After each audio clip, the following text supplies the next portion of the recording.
Okay, for today's lesson, we're on page 595. We're going to be working on simplest form. So what that means is we're going to be taking regular fractions where the numbers are a little bit larger, and we're going to be making them to the smallest possible numbers that we can. A fraction is written in simplest form when the greatest common factor, which we've already learned, of the numerator and the denominator is 1. The simplest form of a fraction is one of its many equivalent fractions. Equivalent fractions are fractions that name the same number.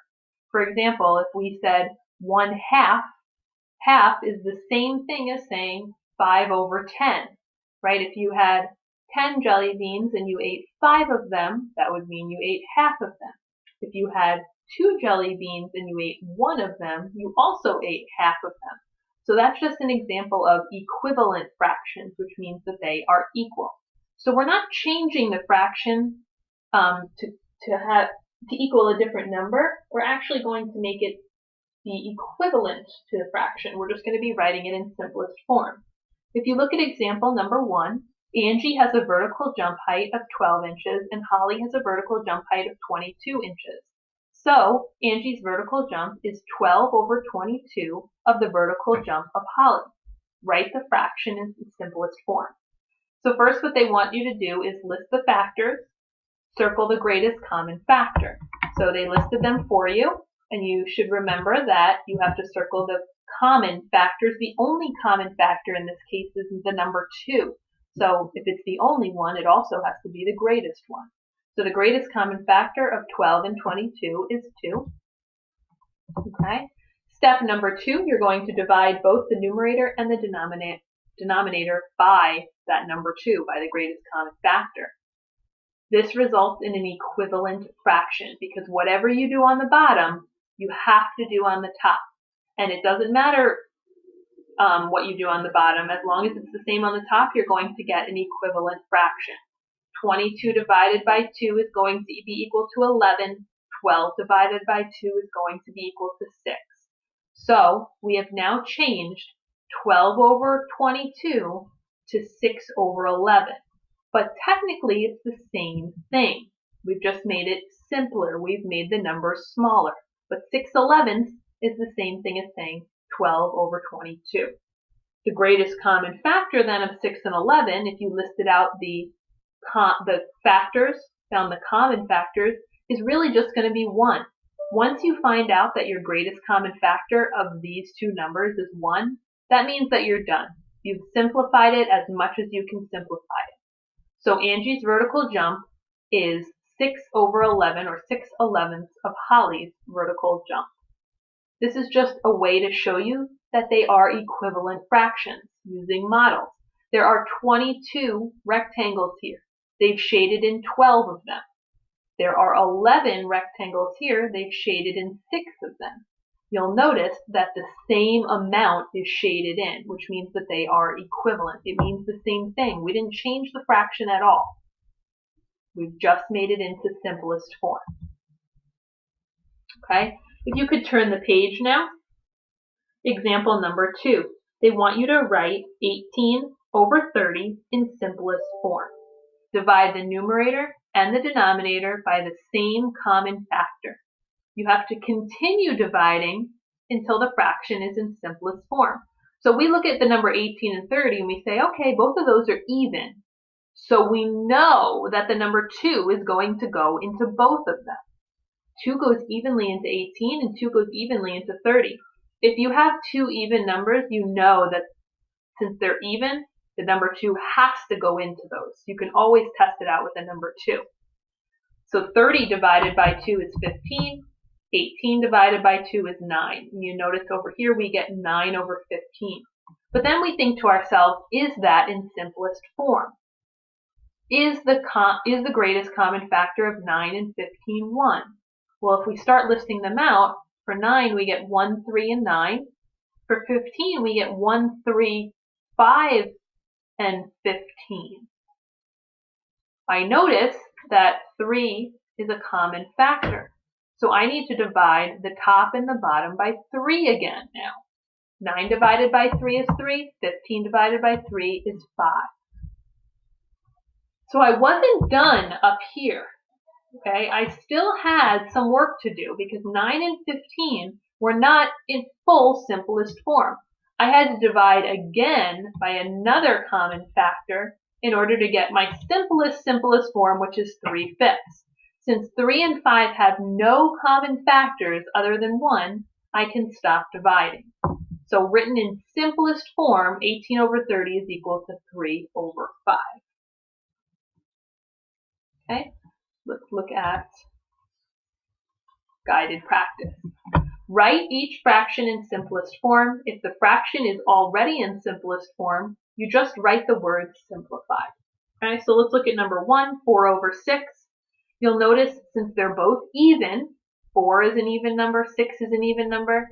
Like I said before, you can try 2. You might want to start off with 2. 4 divided by 2 and 6 divided by 2. You would end up getting 2/3. 2/3, there's no number that goes evenly into both 2 and 3, so that is in its most simplest form. 2/3 is your answer. 2 over 12, again, both 2 and 12 are even numbers, so you can try dividing by the number 2 on the bottom and on the top, because remember, whatever you do on the bottom, you have to do on the top. When you end up dividing, you get 1 over 6, and that's as small as we can go. We cannot simplify 1/6 anymore, so your answer would just be 1/6. Okay? Let's look at independent practice on page 597.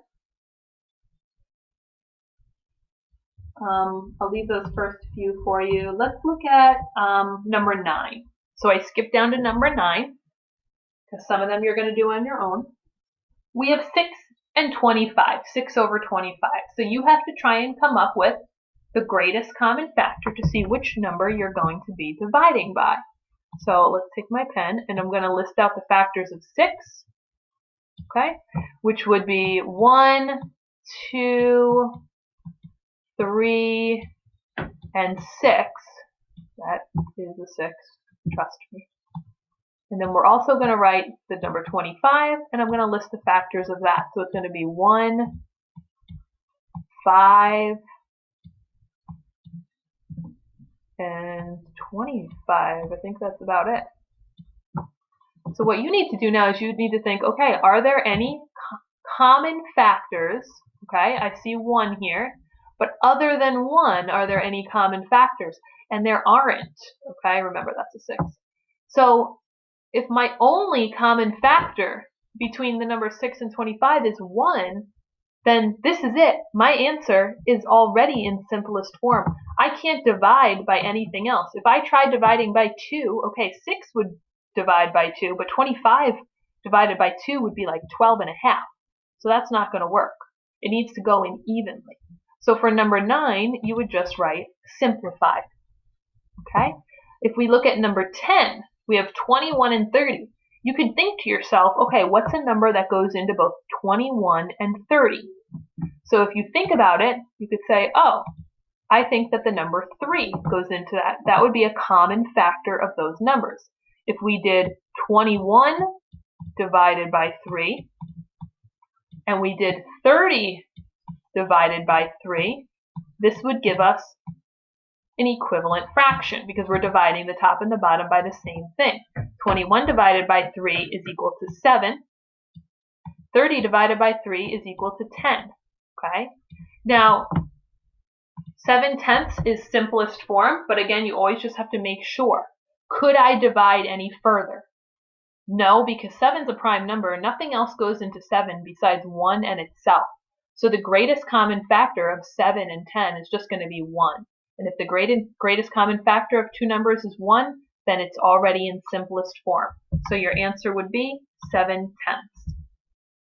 Okay, and then if you look at number 11, we have 4 11s. Okay, think about if you listed out the common factors. For number 4, it would be 1, 2, and 4. For number 11, it would just be 1 and 11 because 11 is a prime number. The only common factor for numbers 4 and 11 is 1. And if that is the case, then that means that your answer is already simplified. That one's done. Okay? If you look at questions like number 12, 13, and 14, All you want to do is find the unknown in this in these algebra questions. 8 over 28 is equal to blank over 7, or m over 7. You're trying to figure out what that m is. So you say, okay, how did they get to 7? How did they go from 28 to 7? 28 divided by what is equal to 7? 28 divided by 4 is equal to 7. And whatever I do on the bottom, I always have to do on the top. So if I did 28 divided by 4, I have to do 8 divided by 4. 8 divided by 4 is equal to 2. So your answer would be 2. M equals 2. 8 over 28 is equal to 2 over 7, and 2 over 7 is in simplest form. So again, just remember that whatever you do on the bottom, so we knew that we had to divide by 4 on the bottom, you have to do the same exact thing on the top. I'm also going to divide by 4 on the top. How do I get from 40 to 10? Same thing, actually. Divide by 4. 40 divided by 4 is equal to 10. Whatever I do on the bottom, I do on the top. 12 divided by 4 is equal to 3. So B would be equal to 3. Okay? And you could figure out number 14, you do the same thing, except now you're trying to figure out what the denominator is. So you say, how do I get from 9 to 3? 9 divided by something is equal to 3, and whatever that something is, you do the same thing on the bottom. So tonight you're also going to be doing problem solving on page 598, and you're going to be doing the 7 homework questions, so all the way through 600. So please make sure that you're submitting to me pages 595 to 600 today for math. If you have any questions, let me know.